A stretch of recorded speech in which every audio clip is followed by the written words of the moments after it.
好，接下来特别要关心到的是川普输光明星了。今天特别关心到的是，包括了乡村，原本是川普他的重要铁票仓哦，恐怕要生锈了。期中选举现在拉起了警报。那么球场，川普出席在 NBA 球场的一个赛事，一出场就遭到球场上面的嘘声，而且现在各地散起了这个有关于反川普的运动，席卷全美国。今天就这些议题，我们会一起来做深入的关心。好，现在呢，我们刚刚在这个节目中特别讲到了，每一战是川普急着要收尾，但是现在的问题不只是在外交问题而已，美国国内经济现在的压力正在全面的引爆当中，来自于经济学界是直接敲响了有关于美国经济的警钟。来自于穆迪，这个是首席经济学家他所做的一个分析。他说呢，光是伊朗战事已经让美国一般家庭平均额外支出大概金额是500多美元，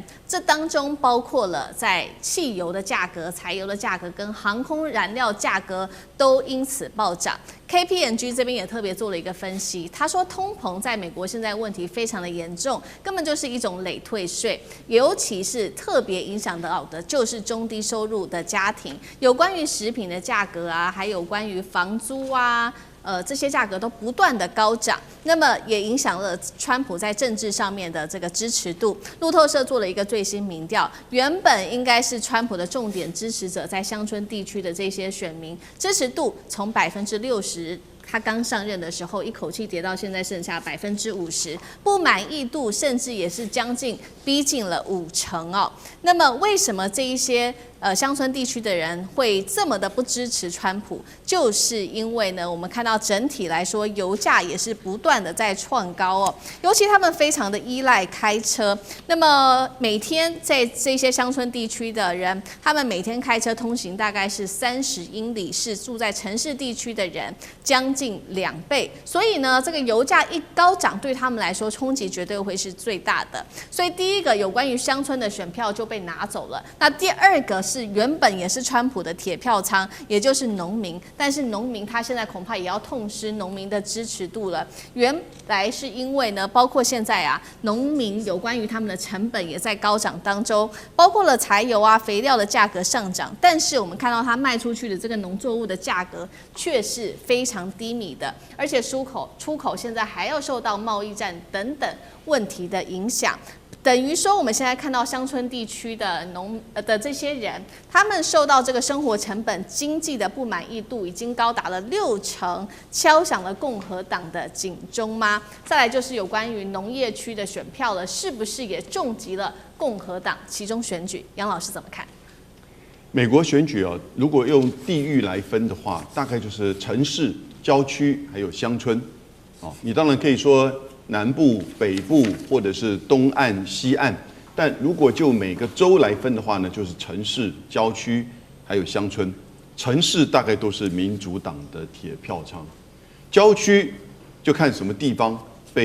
北方还是南方，通常大概郊区是一半一半，在共和党跟民主党。那乡村地区呢，尤其是中西部的乡村地区，大概都是共和党的票，因为白人的保守以及这个宗教信仰比较虔诚的人，大部分都在乡村地区。乡村地区不一定都是做农的务农的，有的时候他必须要开车通勤。那你刚刚提到就是说每天开车30英里大概是48公里，这是有可能的。我那个时候去美国的时候，我买一台车子很便宜，为什么？因为它里程数很高，但是呢只有3年，那价钱就很低。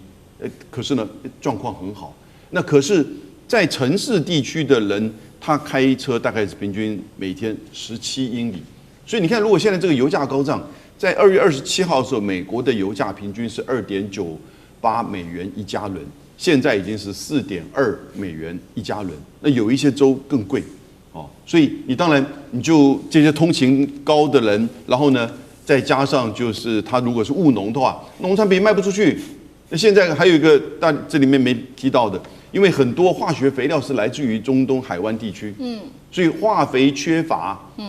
那这个使得现在秋季的这个春季播种呢又碰到问题。那这个讲到这个化肥，还可以说菲律宾那个时候开战的时候也是缺乏化肥啊，中国大陆提供了17万吨的化肥给菲律宾，结果菲律宾那个国防部长还说，这个是充满了包装的欺骗，然后呢他就被制裁。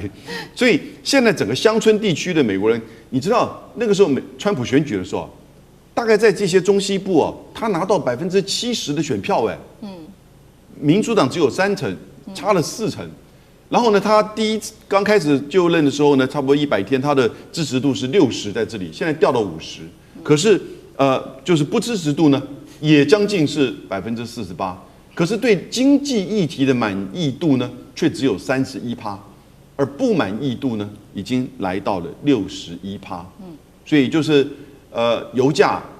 农业，还有呢，看到川普所有的这些投资资金都放在一些大的企业跟他的金主身上，而没有用在就是美国乡村地区感受得到的这些农业的设施。那我中间再讲一个例子哈，也就是去年川普急转弯的，大概是在9月吧，他就禁掉大疆无人机，结果呢，他还发现到3个月之后他就转弯，就开放因为大疆无人机不只是美国所有的执法单位跟地方政府70%到80%都在用，更重要的是所有的农业乡村地区的这些都是用大疆无人机在做农药的喷洒，还有整个农作物的观察，那而且这些都还用 AI 的模式去观察它农作物的这个生长的情况，然后呢配合的这些农药的喷洒，那都是有大型的企业跟个人在这里面，而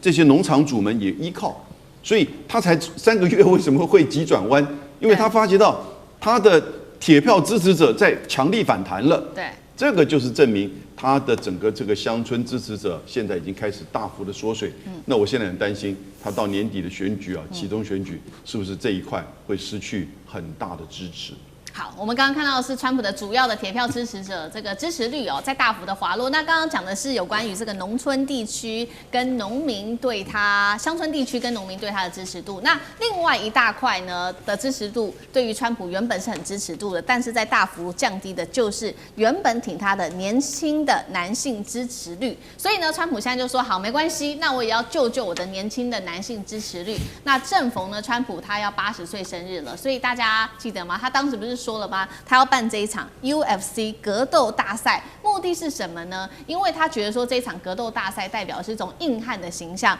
一种对抗的形象，就可以正好是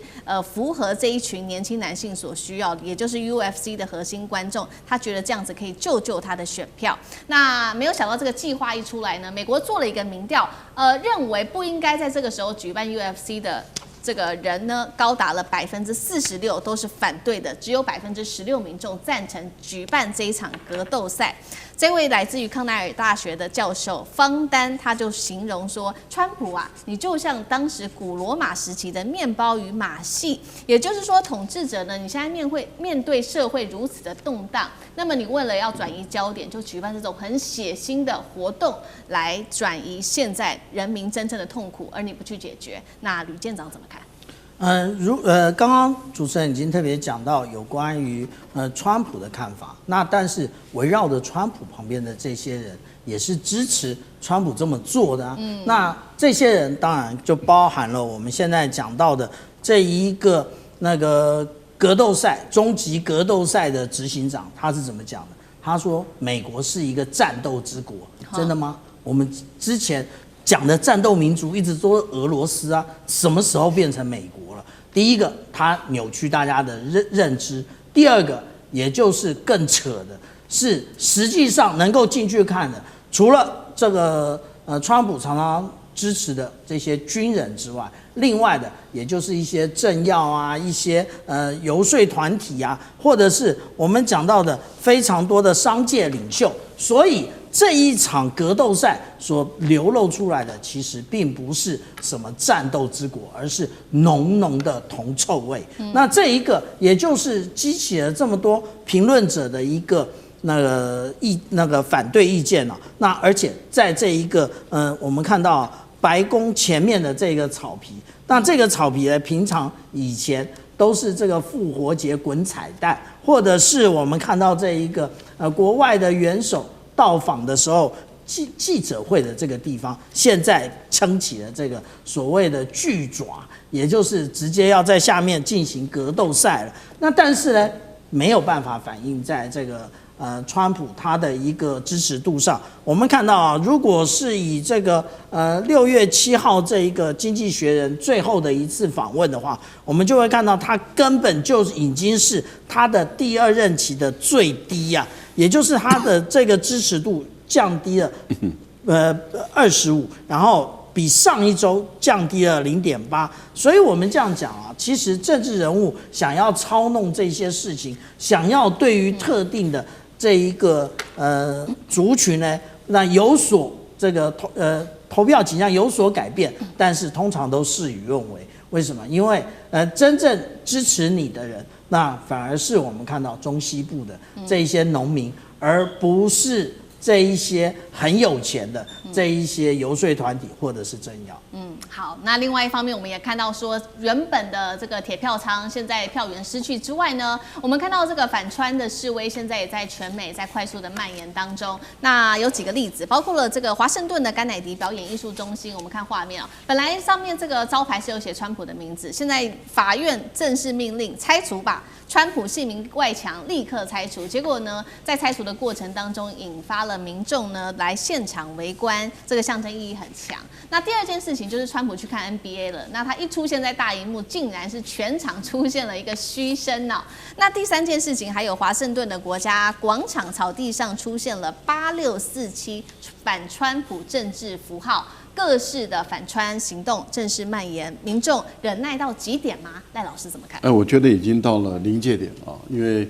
我们都知道，川普在他任内啊，甚至在选举期间都遭遇过几次的这个失败的一个暗杀行动啊。这个对于川普来说，对美国的政治的发展来说，都不是一件好事情。但是以川普的个性来说，他根本不在乎老百姓怎么看，他更无视于民调的这些反应啊，也就是说，人民透过民调啊，那么来反映他对于他的执政的不满，但是他根本毫不在意。这种完全无视于人民的意见的这样的一个政治领袖，我觉得美国的人民已经进入到一个相当的临界的一个状态。刚刚小舰长提到的《经济学人》杂志的民调，例如说，现在川普他已经跌到的史上新低，破了30%到29%，而他的负资产已经到这个负34点多，这代表什么呢？代表就是说中间选民没有意见的越来越少了，现在已经是越来越多人表态了，连他的铁票区支持度也不过就50%而已，